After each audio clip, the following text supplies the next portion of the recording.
अमित शाह जैसा चाणक्य भी फेल हो गया। नरेंद्र मोदी जैसा दिग्गज भी खाता है धूल। नीतीश कुमार की धोबी पछाड़ से सदमे में बीजेपी। क्या बिहार में कभी अपना सीएम नहीं बना पाएगी बीजेपी?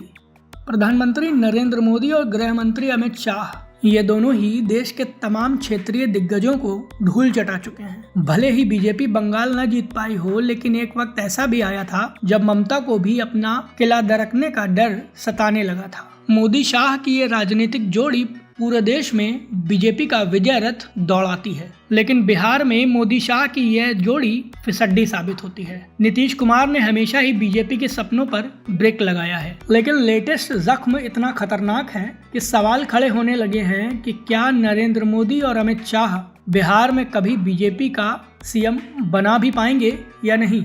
नमस्कार, आप देख रहे हैं एनालाइज नाउ और आज हम आपको बताएंगे कि कैसे बिहार में बीजेपी का अपना सीएम बनाने का सपना नीतीश कुमार ने धोबी पछाड़ मारकर तोड़ दिया है, जो आपको भी हैरान कर देगा। तो अब बात बिहार की सियासत की करते हैं। बिहार में पार्टी कोई भी जीते, लेकिन सीएम नीतीश कुमार ही बनते हैं, क्योंकि कोई भी पार्टी अकेले बहुमत ला नहीं पाती है और इसीलिए नीतीश कुमार की जरूरत सभी को पड़ती है। नीतीश कुमार कभी बीजेपी के साथ रहते हैं तो कभी आरजेडी के खेमे में जाकर प्रधानमंत्री नरेंद्र मोदी को चैलेंज देते हैं।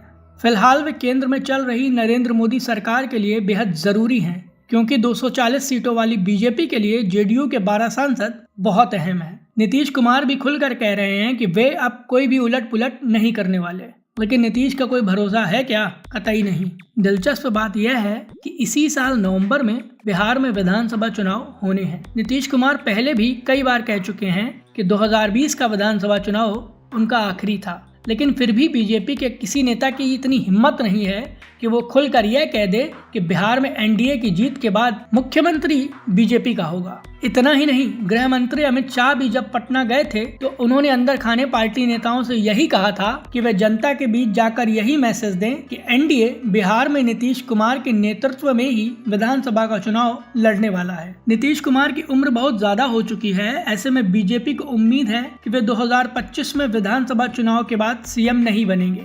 इसके चलते उनकी पार्टी जेडीयू को अपने साथ रखना बीजेपी के लिए आसान होगा। बीजेपी की सोच यह भी है कि या तो जेडीयू में कोई अपना करीबी बिठा दिया जाएगा और या फिर जेडीयू को बीजेपी में मर्ज कर देंगे। लेकिन नीतीश कुमार ने एक खतरनाक धोबी पछाड़ मारा है, जिसका असर न केवल लालू प्रसाद यादव बल्कि मोदी शाह की चाणक्य नीतियां भी औंधे मुंह गिर गई हैं। दरअसल बिहार की सियासत में चर्चा है कि मुख्यमंत्री नीतीश कुमार के बेटे निशांत कुमार राजनीति में आ सकते हैं। 8 जनवरी को निशांत कुमार अपने पिता के साथ सरकारी कार्यक्रम में पहुंचे और उन्होंने पहली बार कोई राजनीतिक बयान भी दिया। निशांत कुमार ने कहा कि इसी साल बिहार में विधानसभा चुनाव है और वे जनता से अपील करते हैं कि जनता एक बार फिर उनके पिता नीतीश कुमार को जिताए, जिससे वे राज्य के विकास के लिए अच्छा काम करते रहें। दूसरी ओर जेडीयू के सूत्रों ने द इंडियन एक्सप्रेस को बताया कि नीतीश कुमार के बेटे निशांत कुमार होली के बाद एक्टिव पॉलिटिक्स में आ सकते हैं। नीतीश कुमार के एक करीबी का यह तक कहना है कि बिहार में निशांत कुमार राजनीति में आने के लिए कब से तैयार हैं, लेकिन मुख्यमंत्री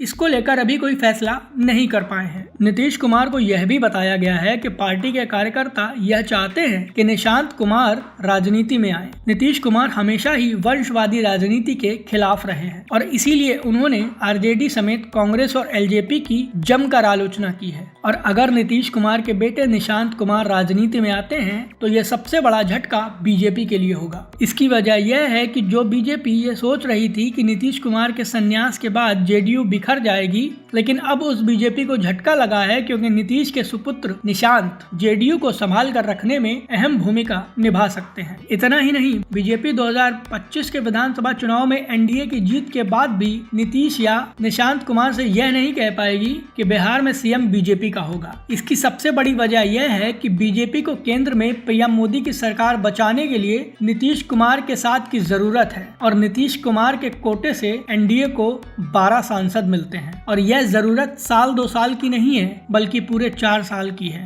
यानी 2029 तक बीजेपी को नीतीश कुमार और उनके बेटे निशांत कुमार की आवश्यकता होगी। अब आप यह सोच रहे होंगे कि 4 साल बाद तो बीजेपी के लिए बिहार में संभावना बन ही जाएगी, लेकिन सोच कर देखिए कि 4 साल बाद निशांत कुमार राजनीतिक तौर पर इतने परिपक्व तो हो ही जाएंगे कि वे बीजेपी को राज्य की राजनीति में उलझा लें। और इसके चलते ही यह सवाल खड़े होने लगे हैं कि क्या बीजेपी एक बार फिर बिहार की सियासत में नीतीश कुमार से मात खा चुकी है, जिसके चलते वह बिहार में कभी भी अपना मुख्यमंत्री बना ही नहीं पाएगी। इस वीडियो को लेकर आप क्या सोचते हैं, प्लीज अपनी राय हमें हमारे कमेंट बॉक्स में जरूर दें। वीडियो पसंद आया हो तो प्लीज इसे लाइक करें और हमें सपोर्ट करने के लिए हमारे इस वीडियो को अपने दोस्तों के साथ ज्यादा से ज्यादा शेयर करें।